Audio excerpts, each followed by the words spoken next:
Okay, so garage door update. Just had a chap come around after trying to think of lots of different things. So the reason I've got a bit of a problem is the F-Type and all new sports cars are all very wide.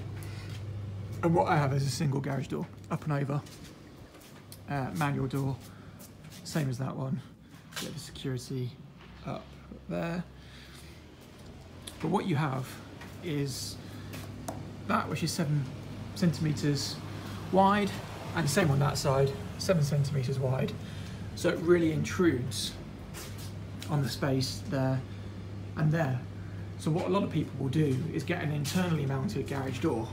So this piece here moves to behind here, and the same on this side, that would move to behind there, and then it obviously gives you more width to move the car in. But the issue I've got is that that is a 1.5 bricks thick on that side, and it's about a brick thick on that side. So I would have to mount the door internally on this side, and then it would remain like that on this side, just a bit further back, so maybe back here. But the other problem I had when talking to the chap was not only do you have to mount it internally here, because it has to go on a piece of wood like this, it would actually come out to here, so it wouldn't be flush with the wall. It would actually stick out to here. And given that I've got a fridge and tumble dryer at the back already, that's not really an option for me, because every centimetre makes a massive difference when you're looking at something like well, any kind of sports car really, M2s, anything like that. And then he kind of had a light bulb moment and said, why don't we just put on an externally mounted garage door? And that's what we're going to do. So you get rid of this on that side, you get rid of the same one on the other side, and the box, instead of sitting up there that the garage door rolls up into, and I'll do a video of it when I get it in, the box sits outside. So the box will sit just up there, and the garage door will be mounted to this brick wall here. So you can see where it is now, all the way inside there, so it will be there. And on the same side over here, it will be out here. So not only am I losing this kind of pillar or support here, and this one, the garage is actually coming out from its current position all the way to there. So I'm maximising both the width and the depth of the garage. So I'm actually quite excited to get that done, because it was going to be very, very tight with the car I'm looking at, and pretty much any car going forward. Because once you're in the garage door, it's okay, because you can see there, you've got some width there, and you've got some width there, so you can actually get the car in quite easily and open the door and actually get out, and that's obviously to stop the door hitting the wall. It's just that opening causes quite a big headache. So really pleased with his solution, and I'll tack the video of once that's installed onto this. So one of the other reasons for getting a electric insulated garage door is you can see up there that huge gap, and down the bottom and on the sides. So even when your car's clean, you put it in here, and we get Sahara sand in Essex that comes once a year, just general wind and debris, it just blows straight in the top. I mean, it's a massive gap. It just blows straight in there, and all I do is clean car. So I used to have a car with a cover on in the garage, but with a insulated door, I won't have to worry about that. It will completely seal in. So once the car's cleaned and it's in, I'm good. I don't have to worry about putting a cover on it, which I'm sure people that enjoy cleaning their cars will know also. If you get dust on it and clean it, every time you touch it, it just marks the paint. So that's really good.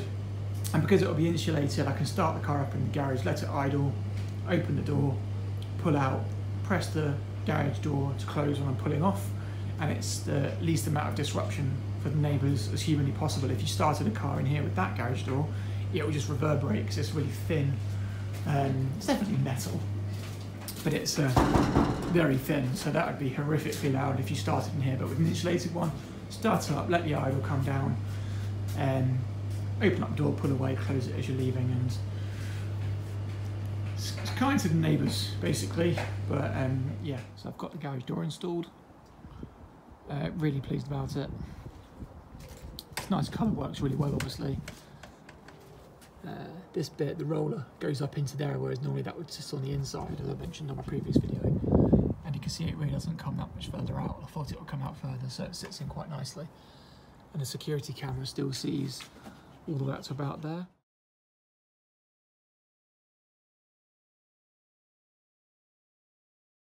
So I can still see my entire driveway and see who comes on and comes off. And you can see here it's been mounted to the external side of the wall. So we'll just go inside.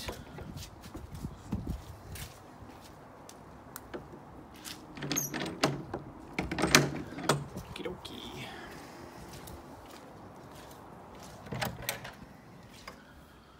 Turn the lights on. Whoa, caught that before it flung open. So, what would normally happen is the box would sit up here somewhere. But obviously because I wanted to maximise the space, the box now sits out the back. What you've got here is a control box. This light comes on, which I'll show in a minute when you open the door. You have an up button. This button here, it looks like a cancel button, but what you can do is stop the door moving at certain points, and then obviously a down button as well to make the garage door go down. I have already added some tape to this wall because this cord controls two laser beams, which I'll show you again in a minute, which sit on the bottom, and if you break those laser beams it makes the garage door go up so it doesn't squash anything. But where that cord sits, as it goes up and down, it rubs on that, on the corner of the brick, and you can imagine if you're rubbing that on coarse brickwork over time it would just wear through. So I put that down there. I wasn't expecting to have to do that, but that's fine, it's not a huge problem. You can also see where the previous wood was mounted on my other video. You'll see that there, well, earlier in this video you'll see it there, so it kind of sits inside here. And the door actually comes a bit further in than that. The door comes to about here, I think it was. So you've gained a good amount of space. And you can also see there where the, previously it was kind of mounted out here on the wood, but now you can see it's completely flush. So what we'll do, it's dirty, let's clean it, but.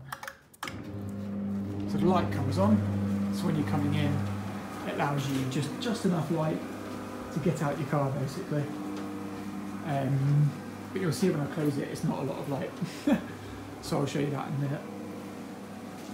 But it's a nice smooth operation, it's completely insulated. There you go, you can see it just rubs on there, so you need to be careful, that's why I put that on there. And then you'll see here it's mounted completely flush with the side of the wall. And obviously the rails are in here. You can see there's a little bit of light that comes through that bit. So if I really needed to, I could fill it. I don't think I'll bother, but I could fill it if I absolutely had to. So yeah, you've got a far bigger opening than I previously had. I probably should have done the measurements before and after really, but I think it's a good 15-16 centimetres, probably a bit more in the width, extra than it was before because it was about 8 centimetres ish per rail on the side, and I think I've gained about an extra 15-20 centimetres in length. My wife would be very happy if I could do that in other areas of my life for that little money and that ease. So yeah, really, really pleased with it. You can see the light's just gone off. So if I close it, there you go, you can stop it halfway if you need to. So if you just want a little bit of light, for whatever reason. It's really cool. Never had an electric garage door before, which is very basic for a lot of people, but it's really going to be a bit of a game changer for me from a car perspective. I'll close it and then turn off the light and you'll see what I mean.